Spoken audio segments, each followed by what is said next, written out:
711 AD, the Moors invaded Spain under General Tariq. The Rock of Gibraltar stands as an altar to this glorious day, when the Spanish population learned the ancient Moorish ways. Hebrews and Muslims living under nature's law. Asa G, master, the order of Islam.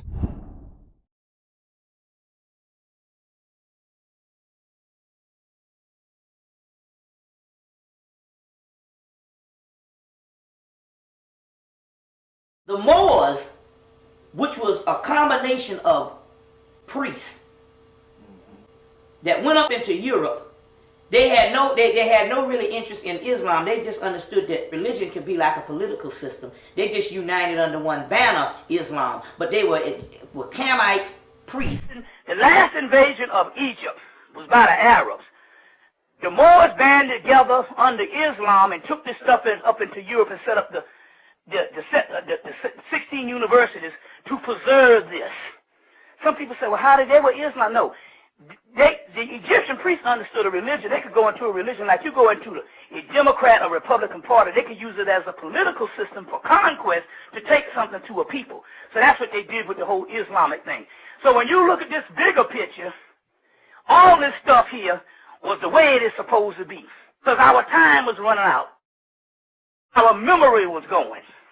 And as a result, we had to record it, give it to the rest of the world. That's what the Moors came in.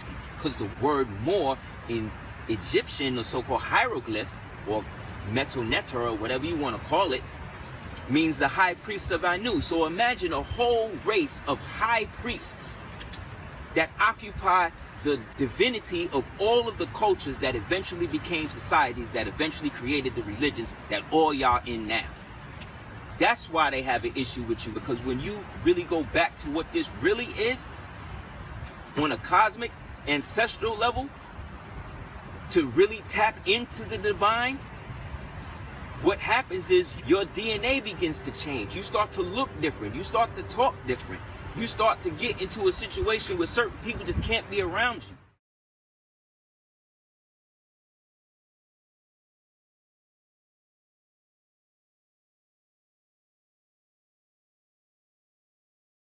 Moorish Spain, even though this is an Islamic nation or Islamic kingdom, does not have the same sort of practice or the same sort of cosmologies that predominate in other parts of the Islamic world.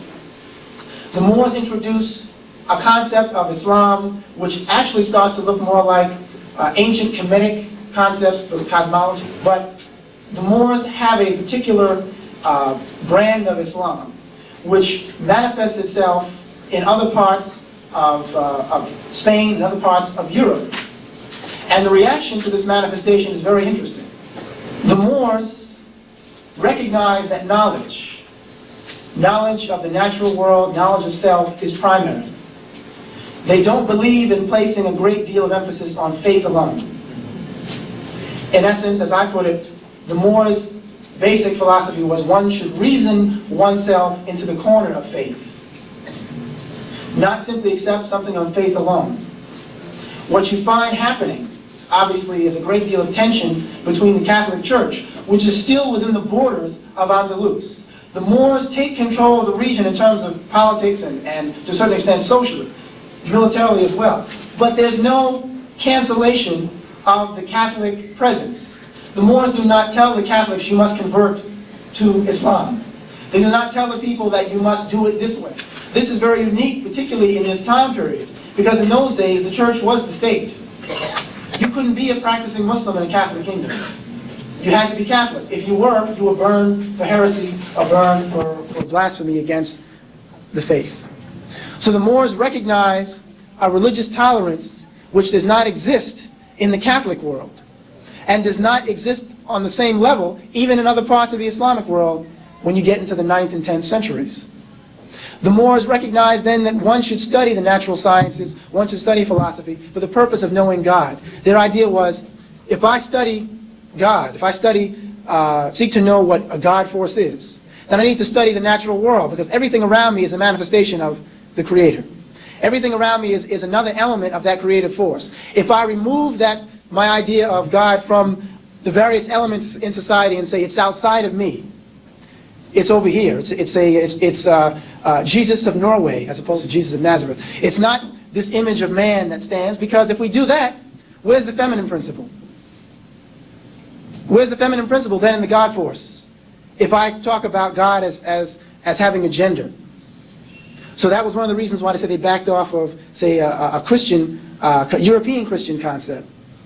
But at the same time, that's also why they backed off the patriarchal concepts that begin to predominate even in Islam in consecutive centuries. And this is a part, in fact, of the tension that begins to exist between the Moors in the Iberian Peninsula and other Islamic peoples, the Arabs and the Syrians, outside of the area.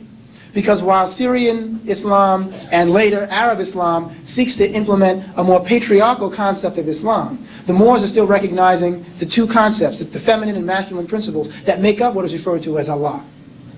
You have a concept of dual unity which exists, which means that these two forces are working together almost in a ma'atic fashion to maintain a balance. And I guess in the case of ma'at meaning maintenance of harmony in the ancient Kemetic belief system.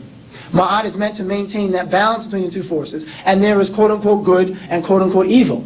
The idea is to maintain a balance and to make sure good dominates. Now that flies in the face, too, of European Catholic concepts at the time for obvious reasons. Because they didn't want the people to be able to get out from under the iron hand of control. This also is part of the reason why when people talk about the Moors, it's usually very spurious, it may be a footnote, or people automatically jump into an Arab mode, just talk about the Arabs. Even though people remember the place consistently as Moorish Spain. Just keep using the term synonymously with Arab, because then people begin to have a different perspective of what Islamic concepts meant at that time, and their connection to other belief systems such as those that existed in the Nile Valley, etc. George James talks about in Stolen Legacy how the Moors were the custodians of ancient Kemetic knowledge.